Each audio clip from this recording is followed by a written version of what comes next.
April 18, 1943, 9:34 a.m.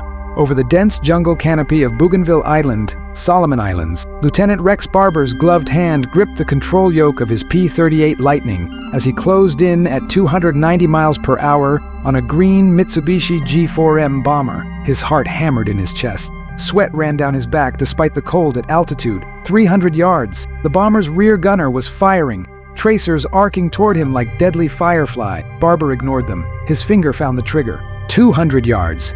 The bomber was taking evasive action, banking hard left, trying to reach the protection of anti-aircraft batteries on the coast. But Barber had the angle.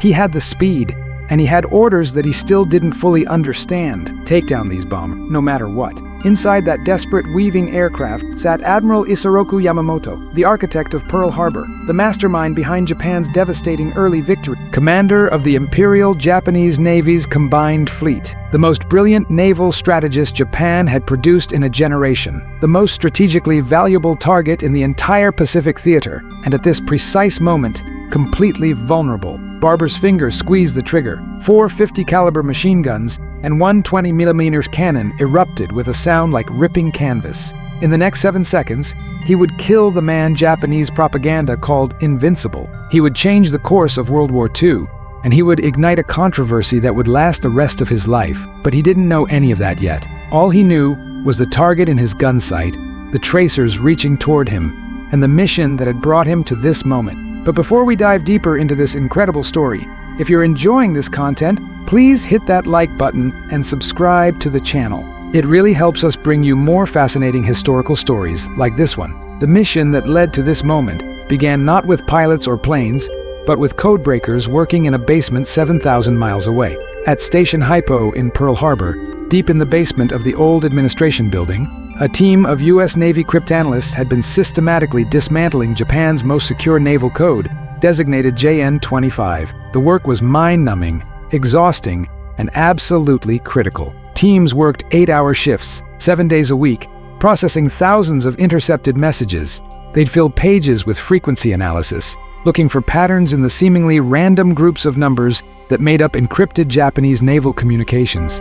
They'd test hypothetical code groups against known phrases, hoping for a match. One small breakthrough could unlock dozens of messages. One mistake could send them down a dead-end path for weeks. Lieutenant Commander Joseph Rochefort led the effort. Brilliant, eccentric, often working in a bathrobe and slippers, Rochefort had an almost supernatural ability to think like the Japanese code clerks.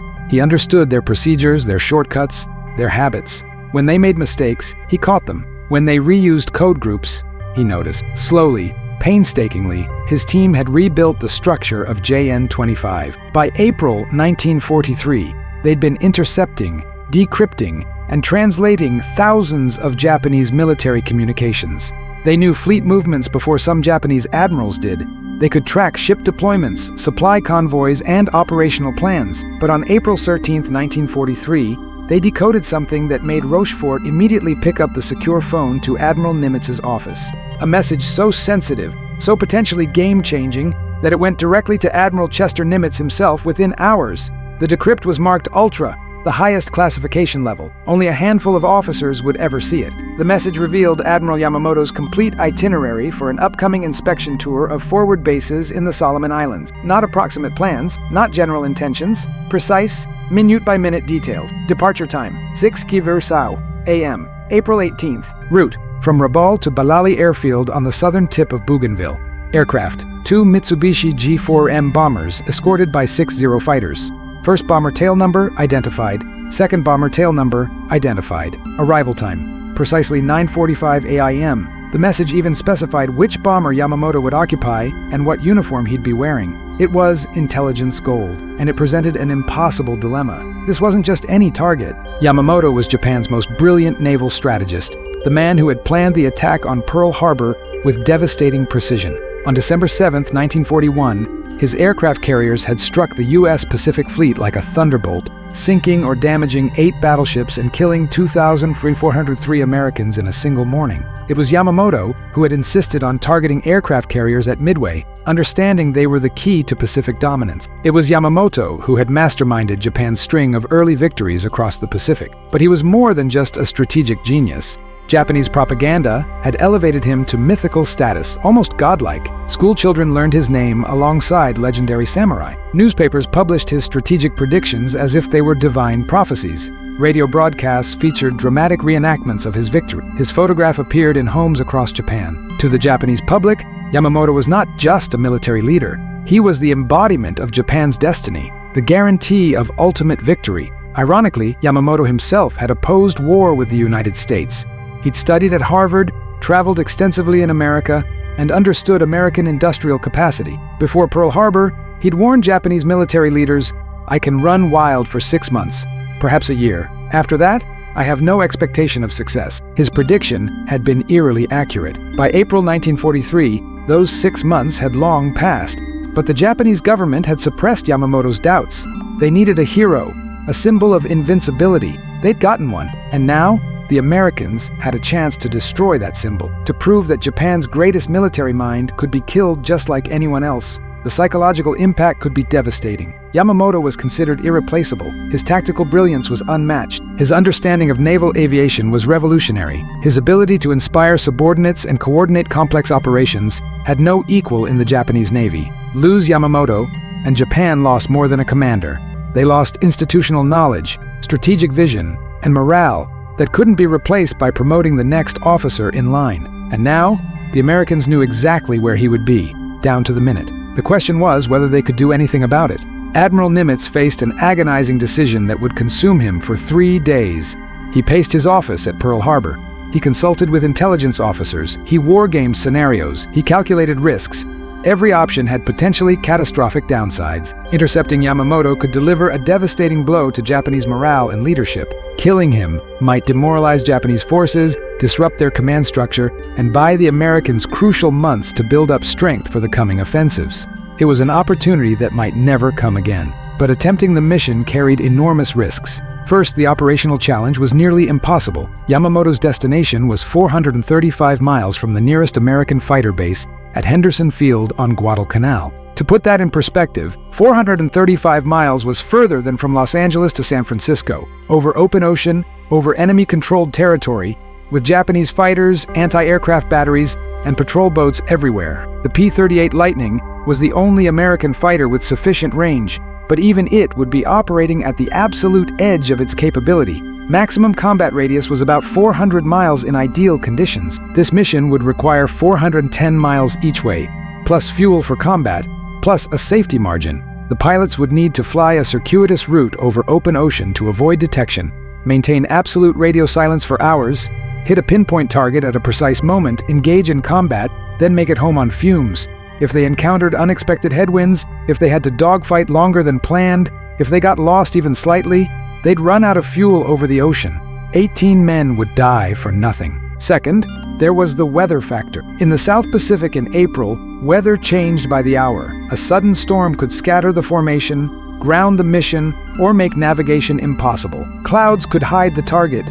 Rain could obscure visibility. The mission planners would have no weather updates once the P-38s took off. They'd be flying blind into whatever conditions they encountered. Third, and perhaps most critical, was the intelligence risk. The elephant in the room that made Nimitz's stomach churn every time he thought about it. If the Americans attacked based on decoded information, the Japanese might realize their code had been broken. They might change their entire encryption system overnight. The intelligence advantage that had helped the U.S. Navy win the crucial Battle of Midway the previous year could evaporate in an instant. Station Hypo's months of painstaking work, their breakthrough that had given America a decisive edge, could be thrown away for one mission. Every future operation would be compromised. The Americans would be flying blind again, unable to predict Japanese movements, unable to position forces for ambushes, unable to avoid traps. Ships would be sunk, men would die, battles would be lost. Worse, the Japanese might set a trap of their own. What if they knew the code was broken? What if this was bait? What if Yamamoto's itinerary was deliberately leaked to lure American fighters into an ambush? The P-38s could fly into a swarm of Zeros or into a wall of anti-aircraft fire with no warning and no escape. Nimitz consulted with his intelligence officers. Lieutenant Commander Rochefort was adamant that the code break was genuine, not a Japanese deception. But could they make the attack look like a chance encounter? A lucky patrol that happened to spot enemy aircraft? Could they create plausible deniability? The intelligence officers debated scenarios. Maybe they could claim a coast watcher had spotted the bombers. Maybe they could say it was routine combat air patrol that got lucky. Maybe the Japanese would attribute it to coincidence rather than compromised communications. The answer was uncertain, frustratingly vague. Probably, maybe, hopefully. These weren't the kind of reassurances Nimitz wanted when gambling with such high stakes. But the potential payoff was too significant to ignore. Yamamoto wasn't just another admiral, he was the admiral. Killing him could change the entire Pacific War. After lengthy deliberations, Nimitz made his decision. He forwarded the information to Admiral William Halsey, commander of South Pacific, with a simple question. Can you do it? Halsey's response was immediate and characteristically blunt. It can be done. He's a dead pigeon. The mission, codenamed Operation Vengeance, fell to the 339th Fighter Squadron, a P-38 unit based at Henderson Field. Major John Mitchell, a seasoned pilot with exceptional navigation skills, would plan and lead the mission. Mitchell was 33 years old, already ancient by fighter pilot standards where most pilots were in their early 20s, but his age brought experience, calm judgment, and navigation skills honed over thousands of hours of flying. Mitchell faced daunting challenges that seemed designed to make the mission fail. The target was 435 miles away. The P-38's maximum combat radius was approximately 400 miles, and that was in perfect conditions with no combat, no deviations, and no contingencies. They'd need to install 165-gallon drop tanks under each wing, giving them an extra 330 gallons of fuel. But those tanks added weight and drag, reducing speed and maneuverability. If they encountered Japanese fighters before reaching the target, they'd have to jettison the tanks immediately or be sitting ducks. But distance was just the beginning. Mitchell had to plot a course that would bring his fighters to the exact intercept point at exactly 9:35 a.m., 10 minutes before Yamamoto's scheduled landing. Not 9:30, not 9:40, exactly 9:35. Early, and they'd be spotted loitering in enemy airspace with Zeros scrambling to intercept them. Late, and Yamamoto would be on the ground, protected by anti-aircraft batteries that would shred the P-38s. To avoid detection, they'd have to fly low, just 50 feet above the ocean, for nearly 2 hours. At that altitude, they'd be invisible to Japanese radar, but flying at wavetop height for that long required intense concentration. One moment of inattention, one small miscalculation, and a pilot could clip a wave at 200 miles per hour. The P-38 would cartwheel into the ocean, killing the pilot instantly. There'd be no rescue, no survivors, no second chances. Navigation presented its own nightmare. There'd be no landmarks over open ocean, no radio beacons they could use without giving away their position, no GPS, no electronic navigation aids of any kind. Mitchell would navigate using a compass, a watch, a map, and math, dead reckoning across 400 miles of ocean, accounting for wind drift, variations in airspeed, and the Earth's curvature. A 1-degree error in heading, sustained over 2 hours, would put them miles off target, and then there was the wind. In the South Pacific, winds were unpredictable. A 10-mile-per-hour headwind would slow them down, throwing off the timing. A crosswind would push them off course.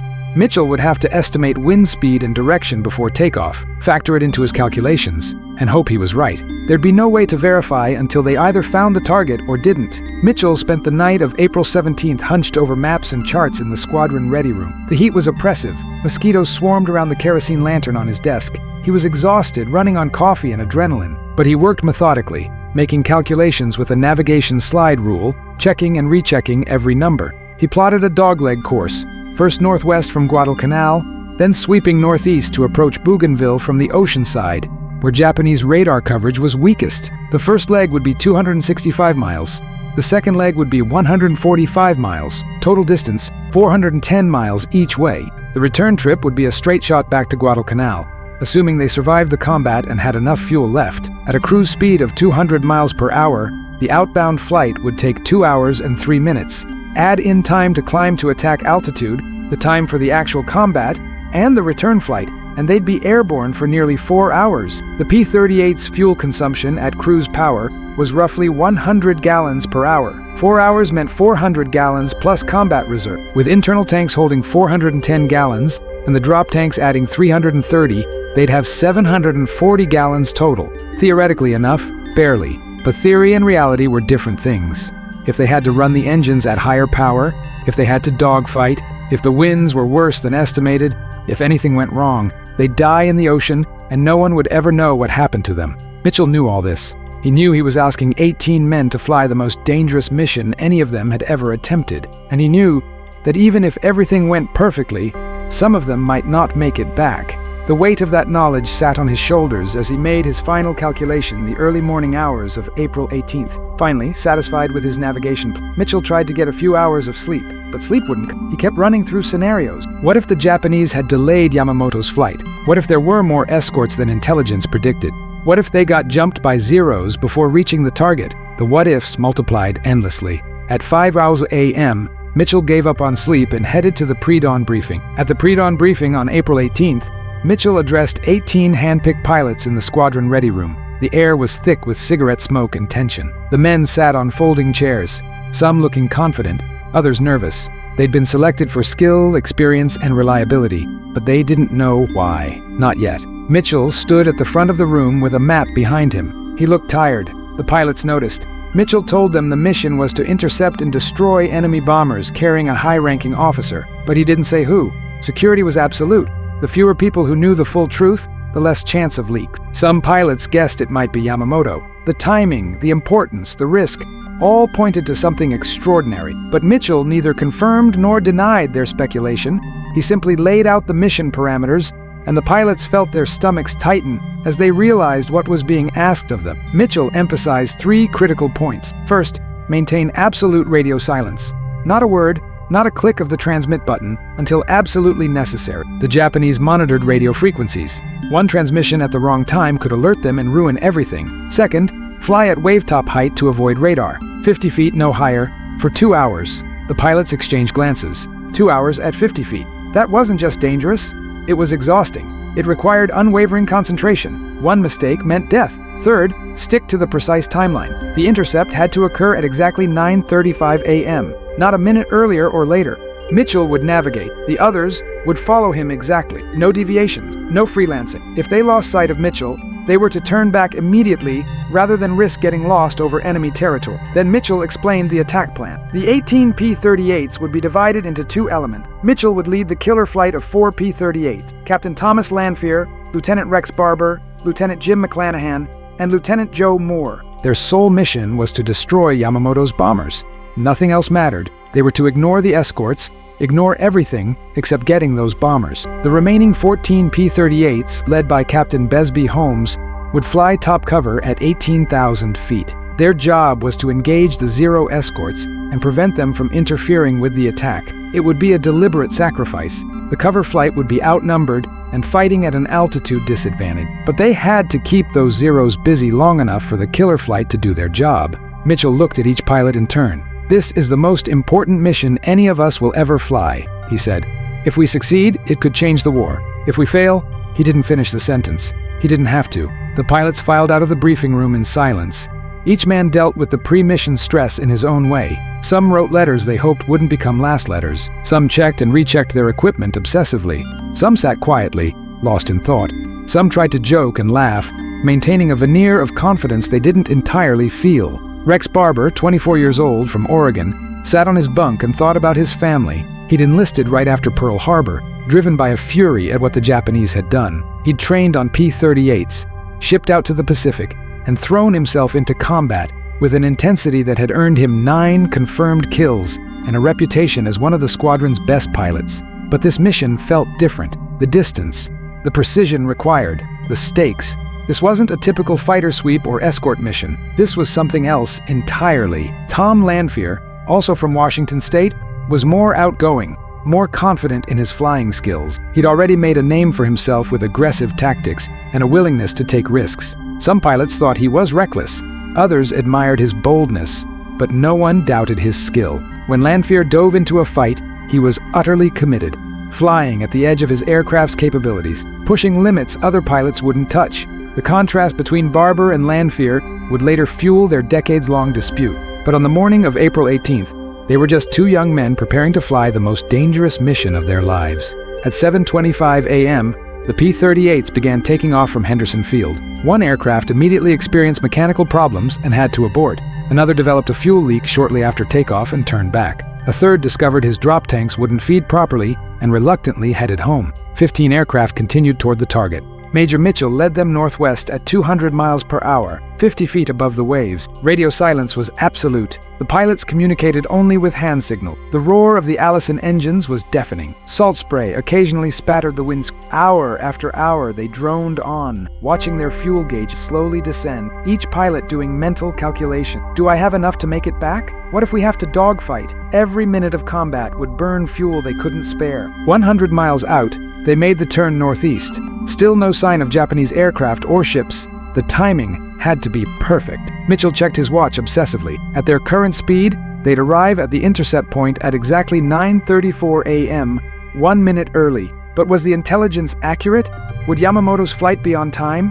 What if the Japanese admiral had delayed, changed his plans? The entire mission hinged on Yamamoto maintaining his published schedule with Japanese punctuality. At 9:33 a.m., the P-38s climbed from their wavetop altitude to 1,000 feet and began their final approach toward Empress Augusta Bay on Bougainville's southwest coast. This was the moment of maximum vulnerability. If they'd been detected, Zeros would be diving on them any second. Then, at exactly 9:34 a.m., Mitchell saw them. Doug Canning, one of the covering fighters, broke radio silence with the code phrase, "Bogies, 11 o'clock, high."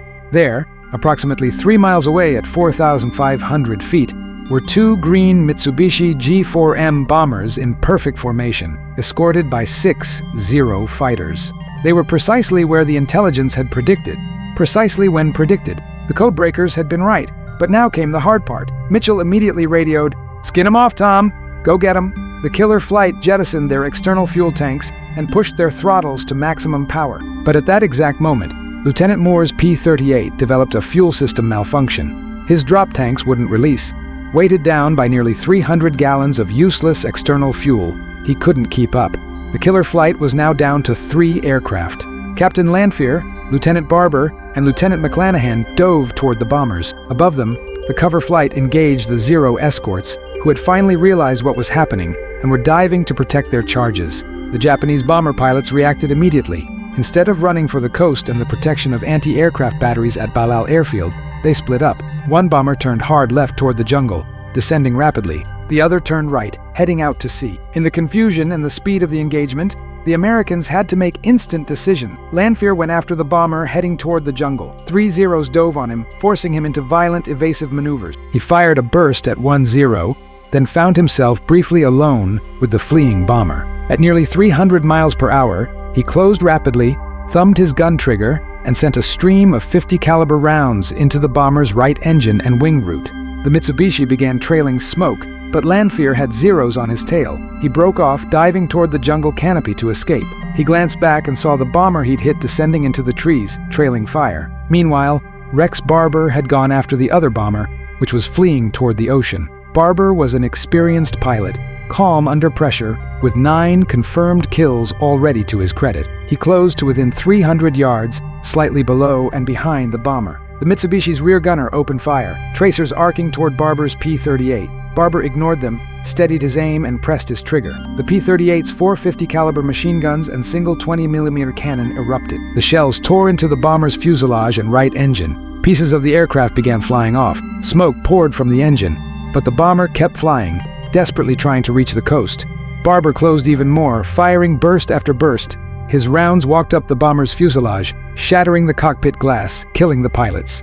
The Mitsubishi's right engine erupted in flames. The bomber nosed down sharply, still on fire, and plunged into the jungle near the coast. The entire engagement had lasted less than 2 minutes.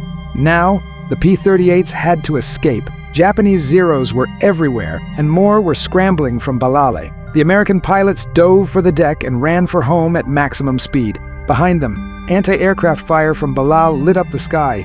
The flight back was tense. Every pilot monitored his fuel gauge anxiously. They'd burned enormous amounts of fuel in the combat. Several aircraft were running on fumes. 2 P-38s ran completely dry of fuel within sight of Guadalcanal and had to ditch in the ocean. Fortunately, both pilots were rescued. When Mitchell and the other survivors landed at Henderson Field, they reported hitting both bombers. One had definitely gone down in the jungle. The other had also crashed, but they didn't know who had been aboard. The intelligence officers debriefed them extensively but revealed nothing. What the Americans didn't know yet was that Japanese search parties had already found the wreckage of the first bomber deep in the jungle. When they cut through the crumpled fuselage, they found Admiral Yamamoto's body still strapped in his seat, thrown forward by the impact. He'd been struck by 2 bullets during the attack, one of which had severed his spinal cord. He'd likely died before the bomber even hit the trees. The news of Yamamoto's death stunned Japan. Emperor Hirohito declared a day of national mourning. Yamamoto was given a state funeral with full military honors. He was posthumously promoted to Fleet Admiral and awarded the Grand Cordon of the Order of the Chrysanthemum, Japan's highest honor. Japanese newspapers ran black-bordered photographs and elaborate tributes. The propaganda machine went into overdrive, trying to portray his death as a noble sacrifice. But privately, Japanese military leaders were horrified. They'd lost their most capable naval strategist at a critical moment in the war. Yamamoto's successors lacked his tactical brilliance and strategic vision. Some Japanese officers immediately suspected the Americans had broken their codes, but others dismissed this as impossible. How else could the Americans have been in exactly the right place at exactly the right time? The U.S. military maintained absolute secrecy about Operation Vengeance. Officially, the mission was described as a routine fighter sweep that had encountered enemy bombers by chance. Even the pilots involved were ordered not to discuss the details. The truth about the code breaking wouldn't be revealed for decades. But there was one immediate controversy that would persist for years. Who actually shot down Yamamoto's plane? Captain Lanfear claimed he destroyed the bomber that crashed in the jungle, which was later confirmed to be Yamamoto's aircraft. Lieutenant Barber insisted he'd shot down both bombers. The 2 men became embroiled in a bitter dispute that lasted the rest of their lives.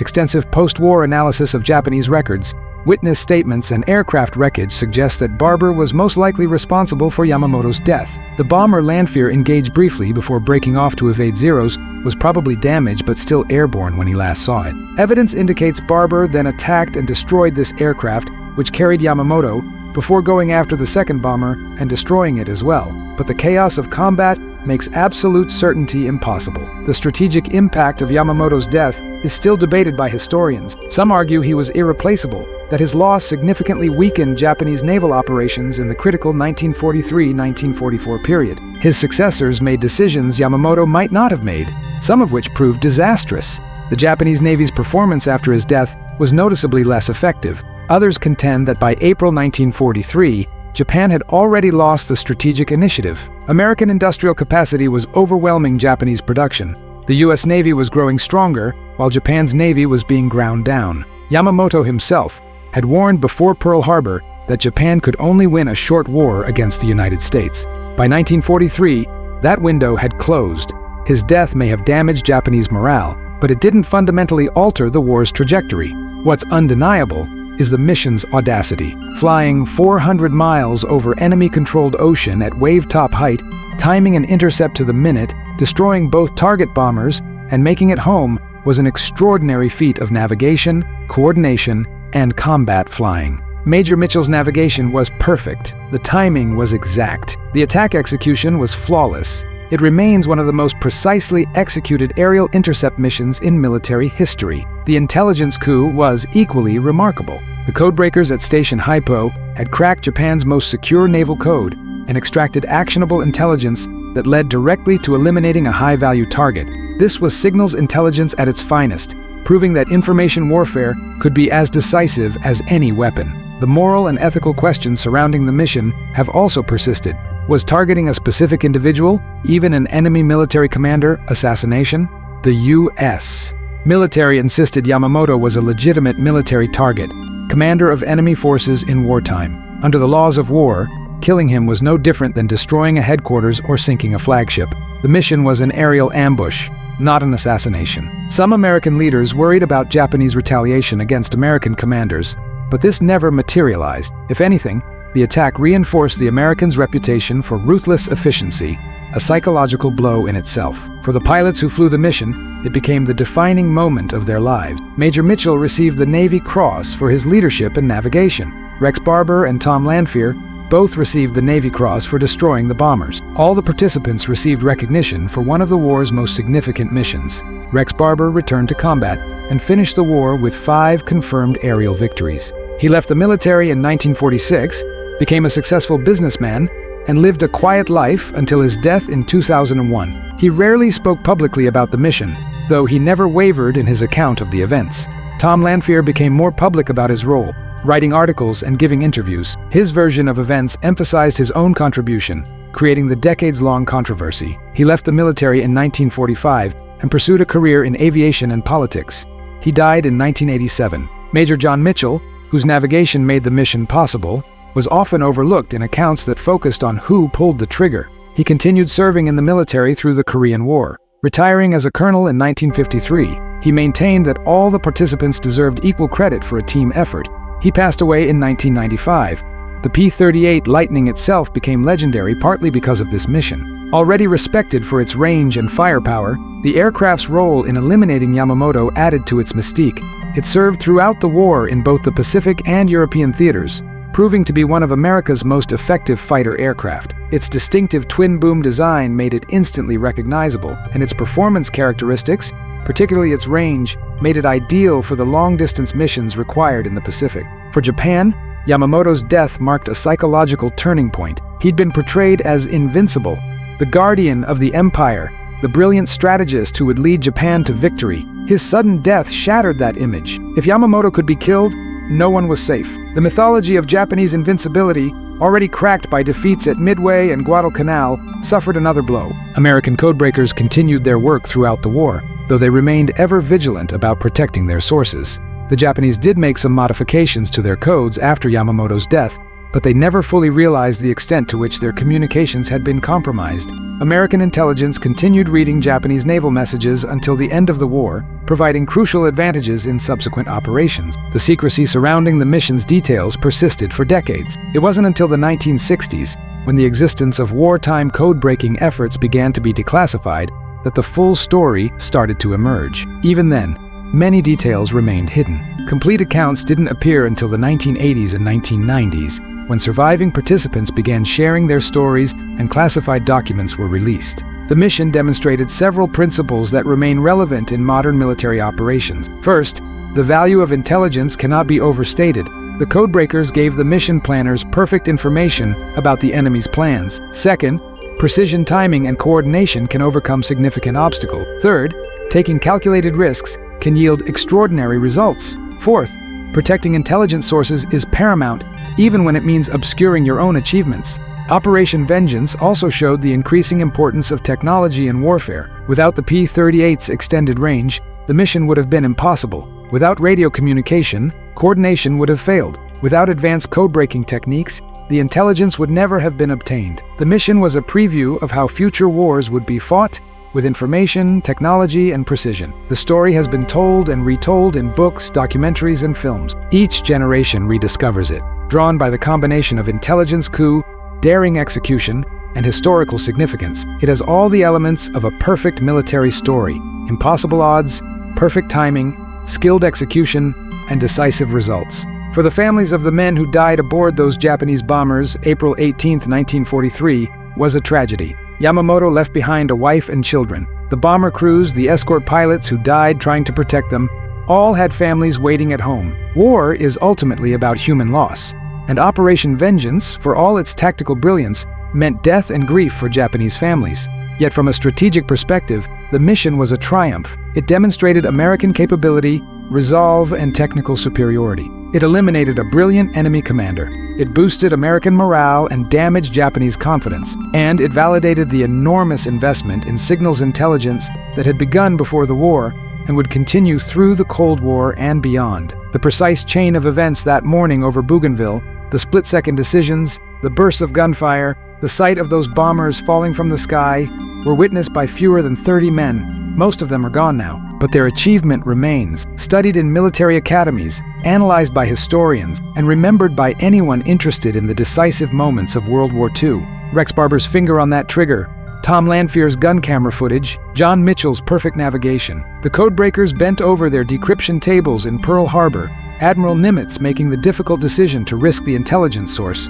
All of these elements came together in a single morning over the South Pacific. And when the smoke cleared, one of Japan's greatest military leaders was dead, killed in the act of doing his duty, struck down by an enemy who had read his mail, predicted his movements, and executed a near-perfect aerial ambush. The 16-year-old Lockheed P-38 Lightning that sits in museums today, polished and gleaming, represents more than just an aircraft. It represents American industrial might, technological innovation, and the courage of young men who flew dangerous missions over vast oceans. Every P-38 that survived the war carried stories, but few carried stories as significant as the one from April 18, 1943. Japanese schoolchildren still learn about Admiral Yamamoto, though the circumstances of his death are often glossed over or romanticized. American students learn about the mission, though often in abbreviated form.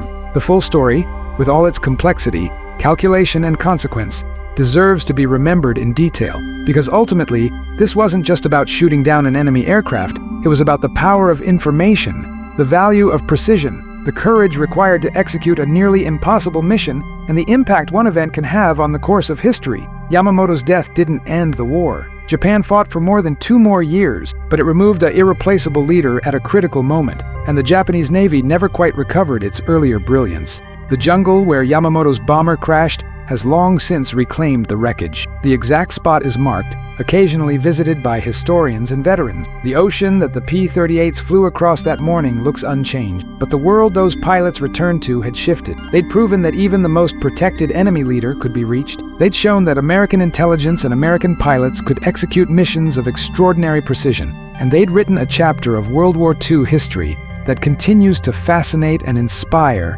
more than 8 decades later. Major John Mitchell's navigation calculations, scribbled on paper the night before the mission, were accurate to within 1 minute and a few hundred yards after a 4-hour, 400-mile flight over open ocean with no electronic navigation aids. That alone is remarkable. That he did it while planning to intercept a target moving at 200 miles per hour at a specific location, at a specific time, makes it extraordinary. That he succeeded makes it legendary. Rex Barber and Tom Lanphier, whatever their dispute about specific details, both fired their guns that morning, both destroyed enemy aircraft, both contributed to one of the most successful missions of the Pacific War. Their bravery under fire, their skill in combat, and their willingness to fly a dangerous mission at the edge of their fuel range all deserve recognition. But perhaps the unsung heroes are the code breakers.